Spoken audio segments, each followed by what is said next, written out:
Thank you. Thank you, Savannah, for this story. Amazing. Thank you all for being here to hear me talking about crisis. It is not a sexy topic, but it's an important topic. And when you hear the word crisis, you usually react like this. I do not want this to happen. So when I remember my first crisis situation, I was managing an online game. It was the day after Christmas, and people wanted to get away from their families and enjoy the online game, and the server was down. So I didn't know what was happening. I didn't know what to do. I didn't know who to ask. I wanted to get away from there, and I certainly did not want to face my members. But I had to. And I had to do this many times in all the other crisis situations. And I stumbled through it, and I made many mistakes. But after a while, I started to recognize a pattern, so that nowadays, when a crisis situation is coming up, I look like this. I can handle it. I like crisis situations. And I'm going to walk you through 3 steps that you can take so that when the next crisis situation is coming up to you, you can be like this too. So let's start with my definition for crisis. That's why I put it in quotation marks. It's usually a sudden, unexpected event dealt with very badly. It isn't always sudden and unexpected, but it's always inevitable. Because it is going to happen. Things are going to change, people are going to make mistakes, and technology is going to fail. So you cannot avoid that, but it's the way you deal with it that decides whether it's going to turn into this horrible situation or it's going to turn in this nice story that Savannah just told us. So how do you deal with a crisis the right way? You have to be calm, compassionate, and transparent. Let's start with staying calm. So if you don't want to freak out when a crisis situation appears, it's good to recognize it. How do you recognize a potential crisis? You sit down with every relevant department. In my case, it was usually the tech department, PR department, support. And you talk about what is a potential sign for a crisis coming up. So the last community I managed was a sex dating site. And you can imagine on Friday evenings, when the mail server is not working for 20 minutes, 30 minutes, an hour, you have a crisis on your hand. So the tech person will say, okay, well, our mail service is failing for at least 30 minutes. That means you have a potential crisis situation. In my case, the PR person was looking after the Twitter accounts and the social media accounts. So if we banned a member and that member would decide, I'm going to troll them on social media, then the PR person would pick up on it. So put that down on your list. The support person might pick up on 20 support requests around the same issue that are very upset and emotional. So things like that. Or when you're looking after an online forum, you might see threads popping up like mushrooms all around the same issue, all very upset. So write that down in a list, then define the steps to be taken when it happens. So the tech person might want to put up a maintenance screen, and the support people might want to send a template response. Put it down into a protocol, and then make sure everybody has access to it. That sounds like common sense, but trust me, it's not. Because usually, like, crisis doesn't happen a lot, luckily, and usually what happens to the protocol is this. It gets buried underneath a cat. This is my cat, Filou. He likes to place himself on stuff that I've written. So with the crisis document, with the protocol, it gets buried in a Google folder of someone who has left the company 2 years ago, and you can't access it when crisis happens. So don't do that. In order to avoid that, have a crisis point of contact in every department and a backup. And the best thing is the backup should have a backup as well. Okay, so I repeat it for you. If you put down all the signs for an upcoming crisis, define the steps to be taken, put it in a protocol, make sure it's accessible to everyone at any time, you can remain calm when crisis situation happens. Next one is compassionate. Try to remember the last time in your life when a situation happened that to you felt like a crisis. that you were really upset and your heart was beating really fast. No, shouldn't touch my mic. And now someone comes up to you during that situation of crisis and tells you, oh, calm down, your problem is not as big as you think it is. Does that make you feel better? Certainly not. Because people are emotional during a crisis, and if you're familiar with the 5 stages of grief, similar in a crisis situation, the first thing that happens is shock. You're like, and then the next thing that happens is panic, and you run around in circles waving your arms like this. So, can you reason with people like that? What happens when you tell them to calm down? It gets worse. So what you want to do is get them out of their state of shock. And how do you do that? You make them feel better first. And it's really not that hard. How to do?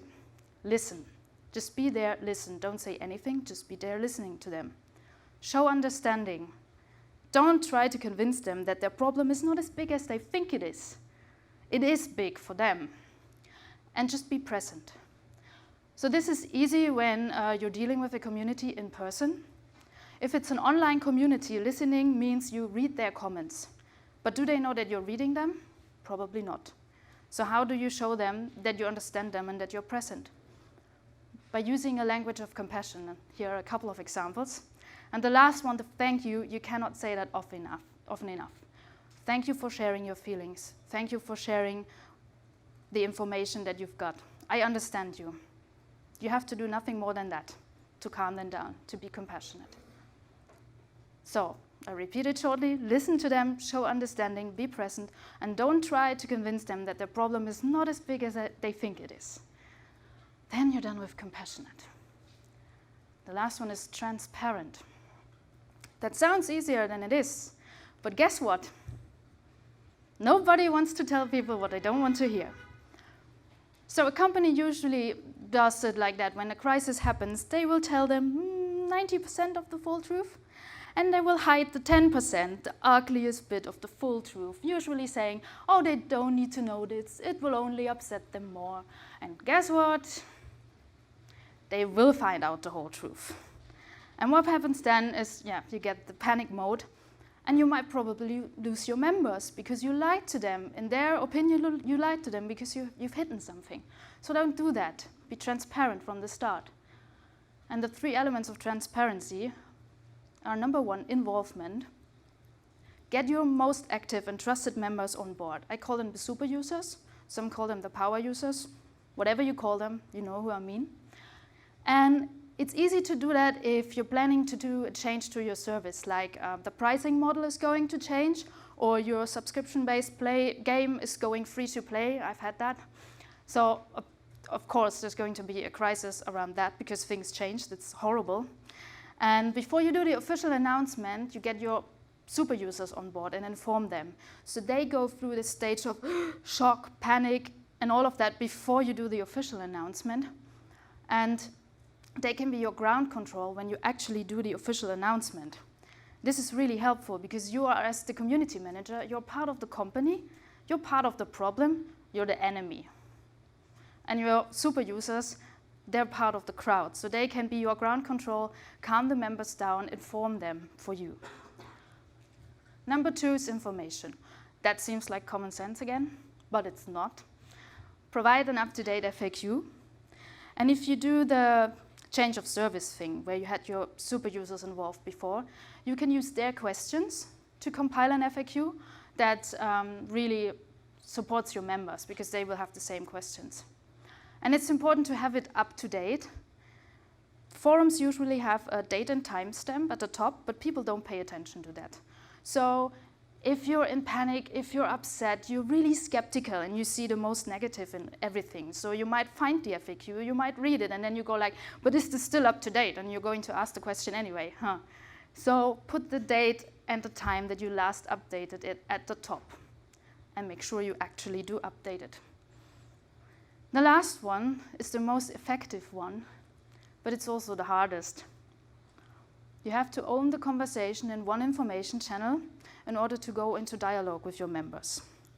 So when crisis is happening, threads pop up like mushrooms everywhere, and people ask the same questions. And don't try to reply to all of these, because it doesn't help anyone.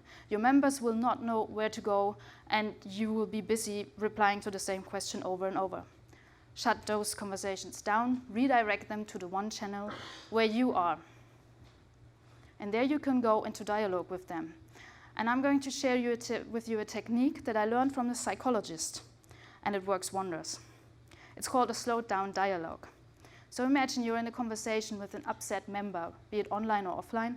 They say something to you. You reply to them by saying, let's say the member's name is David. You say, "Thank you, David, for sharing your feelings. Did I understand you correctly?" And then you reply what they said to you in your own words.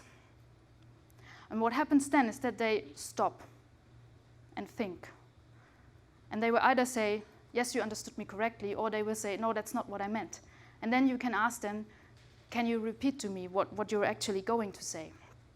What happens is they go from this emotional state to a rational state, and you can together go into a dialogue to find a solution. Right, the 3 elements of transparency. So don't try to convince your members.